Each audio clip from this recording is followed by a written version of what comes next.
Assalamualaikum warahmatullahi wabarakatuh.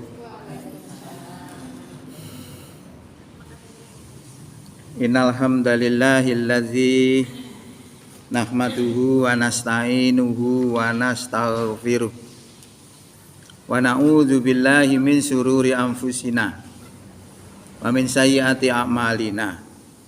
May yahdihillahu fala mudhillalah wa may yudlilhu fala hadiyalah. Asyhadu an la ilaha illallah wahdahu la syarikalah wa asyhadu anna Muhammadan abduhu wa rasuluh la nabiyya ba'dah. Allahumma shalli wa sallim wa barik ala Muhammad wa ala alihi wa sahbihi wa sallim ajma'in, amma ba'du. Para ibu yang kami hormati, syukur alhamdulillah di siang hari ini kita bisa hadir dalam rangka taklim yang diadakan setiap hari Selasa. Mudah-mudahan kehadiran kita pada siang hari ini diterima sebagai amal soleh di sisi Allah Subhanahu wa taala. Para ibu yang kami hormati, sekarang sudah masuk tanggal 22 nggih. Beneran nih. Berarti puasa sudah meninggalkan kita selama 23 hari. Dengan peninggalan puasa itu ada dua pendapat. Yang pertama seneng karena sudah tidak ada tanggungan lagi. Tapi ada yang susah.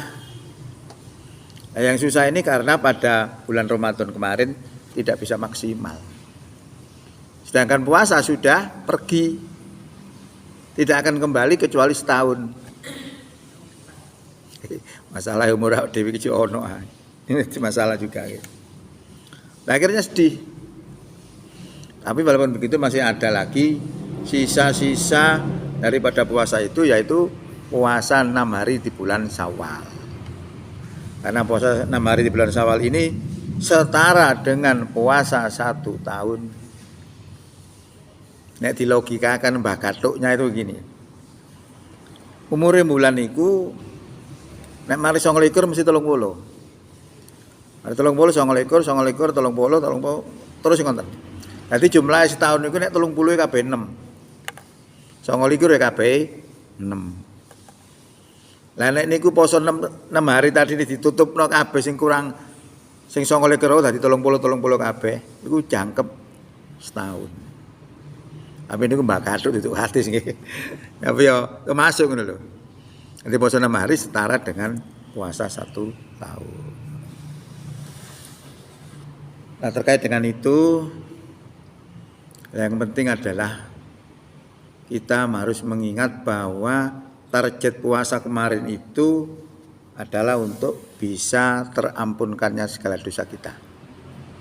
Yang nomor 2 adalah menyandang predikat takwa. Tapi diampuni oleh menyandang predikat takwa. Luar biasa. Berarti ini adalah bentuk kasih sayang Allah. Berarti ini Allah mengembalikan kita kepada jati diri manusia yang sesungguhnya.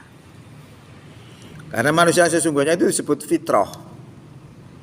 Fitrah itu sifat dasar. Sifat dasar menungso niku beragama dengan lurus. Lah orang yang bisa beragama dengan lurus itu adalah orang takwa. Itu berarti kita dikembalikan oleh Allah sebagai manusia yang sesungguhnya, yaitu takwa. Nah kalau sudah takwa, maka Allah berikan surga. Lu lah enak tuh. Jadi ini hakikatnya puasa kita kerjakan selama 1 bulan kemarin. Ayat yang menunjukkan bahwa kita itu fitrah itu ada dalam Quran surat 30 ayat 30. A'udzu billahi minasyaitonir rajim. Faqim wajhaka lid-dini hanifah. Fitratallahi allati fatarana 'alaiha.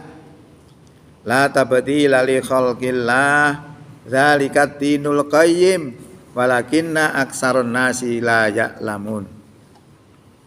maka hadapkan wajahmu ke arah agama secara lurus. Artinya disuruh beragama ini dengan konsekuen, lurus.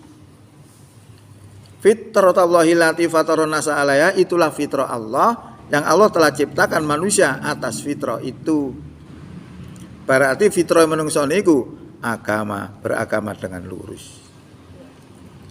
Tidak ada perubahan dari fitrah Allah itu, itulah agama yang lurus. Tetapi kebanyakan mereka tidak mengetahuinya. Ya. Nah, tetapi banyak manusia yang tidak bisa mempertahankan fitrahnya karena salah langkah atau bagaimana macam-macam sebabnya, sehingga manusia yang fitrah itu bisa terkontaminasi oleh hal-hal yang negatif. Lalu Allah berikan kesempatan lagi, munibina ilaihi, dengan kembali bertaubat kepada Allah, wattaquhu, dan bertakwalah kepada Allah. Wa aqimus sholatan, dan tegakkan sholat, wala takunu minal musyrikin, dan jangan kamu menjadi orang yang musyrik. Nah, menjadi orang musyrik ini harus hati-hati kita, karena kemusyrikan itu sulit dideteksi kalau kita nggak ngaji. Karena dari ucapan bisa jatuh syirik, dari mengidolakan seorang ulama juga bisa menjadi syirik. Kalau ulama itu tidak konsekuen. Ya. Diceritakan dalam sebuah hadis, seorang bernama Adi datang kepada Rasulullah menggunakan kalung salib dari perak. Lalu Rasulullah membacakan Quran surat 9 ayat 31. Itu intinya adalah mereka menjadikan orang-orang alim mereka, rahib-rahib mereka dan pendeta-pendeta mereka menjadi Tuhan selain Allah, dan juga menjadikan Isa putra Maryam sebagai Tuhan selain Allah juga. Nah, setelah dibacakan itu ayat 31. Setelah dibacakan itu lalu Adi tadi marah. Saya itu tidak pernah rukuk dan sujud kepada orang alim saya. Lalu dijelaskan oleh Rasulullah bahwa yang dimaksud menjadikan orang alim sebagai Tuhan itu adalah orang alim itu berani merubah hukum. Yang haram jadi halal, yang halal dikatakan haram, lalu diikuti oleh para pengikutnya. Yang seperti ini termasuk syirik. Nah, syirik yang lain juga demikian. Syirik-syirik yang lain itu bisa berupa bangga dengan kelompok,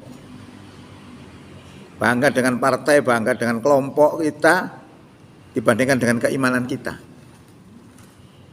Lalu katakan tadi, walat takunu minal musyrikin, jangan kamu menjadi orang musyrik.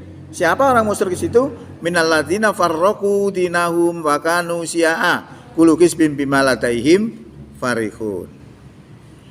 Yaitu orang-orang yang memecah belah agama mereka menjadi beberapa golongan. Tiap golongan merasa bangga dengan apa yang ada pada diri mereka. Loh, yang begini termasuk syirik. Kan sulit ya. Jadi yang penting adalah bagi kita sekarang ini adalah mendeteksi apakah kita sudah berhasil kemarin posonya. Apakah kita sudah menjadi orang takwa? Kalau panjenengan merasa menjadi orang takwa, maka panjenengan harus rela diatur oleh Allah melalui Quran. Harus menjadikan Quran sebagai jalan hidupnya, karena disebutkan oleh Allah dalam Quran, zalikal kitabu la raiba fihi hudal lil muttaqin. Itu kitab Quran tidak ada keraguan di dalamnya, sebagai petunjuk bagi orang yang takwa. Ini dasarnya. Lalu mari kita lihat indikator kita sebagai orang yang takwa itu kayak apa. Oh, gak cocok mbak yang kelakuan aku misalnya, dicocokkan. Kita mantut keterangan Allah. Disebutkan dalam Quran itu adalah orang bertakwa itu akan disediakan surga. Siapa orang takwa di situ disebutkan minal ladzina disebut itu alladzina yunfikuna fis-sarra wad-dharra wal kadziminal ghaidha wal afina 'anin nas wallahu yuhibbul muhsinin walladzina idza fa'alu fahisatan aw zalamu anfusahum zakarullaha fastaghfaru lidunubihim wa may yaghfiru dzunuba illallah wa lam yusirru ala ma fa'alu wa hum ya'lamun. Quran surat 3 ayat 134 dan 135. Niku beberapa indikator orang bertakwa. Lah ini kita cocokkan sih.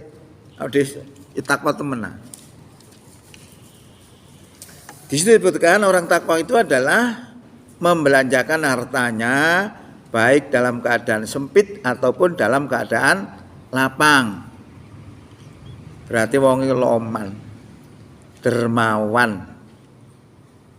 Nggih. Pancen karakter dermawan ini luar biasa. Dampaknya luar biasa.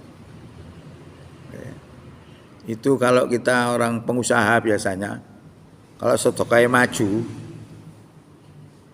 itu omsetnya semakin besar, gak semakin hilang. Karena dalam Al-Quran juga disebutkan surat Al-Baqarah ayat 261 itu disebutkan bahwa harta yang dibelanjakan di jalan Allah itu akan dilipat gandakan menjadi 700 kali. Ya, satu biji itu menumbuhkan 100 tangkai. Nah, kapan 7 biji itu bisa menjadi 700. Jangan bisa lihat dalam Quran surat 2 ayat 261. Al-Baqarah 2 Al-Baqarah surat nomor 2 ayat 261.